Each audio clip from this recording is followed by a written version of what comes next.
What makes an F1 car illegal? I got this great question from a follower, and so it's time to talk about technical regulations. We can think of technical regulations like a Lego instruction book, telling us exactly how to put together an F1 car. And if you go off book, you may end up with something that looks like this, but isn't quite right. Now, in the world of Lego, that's not really a big deal.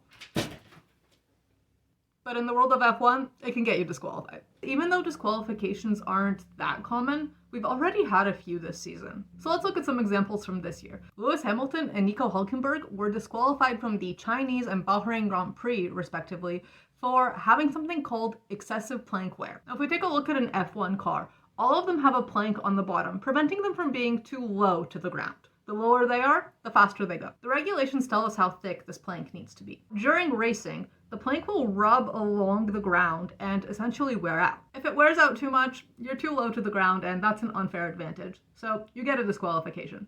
F1 cars also have a minimum weight that they need to be. The lighter they are, the faster they go. Things like how much the tires wear out during racing and many other factors can all affect this. And if by the end of the race, your car is too light, you're out. This happened to Charles Leclerc and Pierre Gasly at this year's Chinese Grand Prix. It also happened to George Russell during last year's Belgian Grand Prix, and I'll actually have a more detailed video talking about how that occurred, so definitely stay tuned for that. I hope that answered your question about what makes an F1 car illegal. If you have any other questions about F1, feel free to leave them in the comments, and as always, follow for more.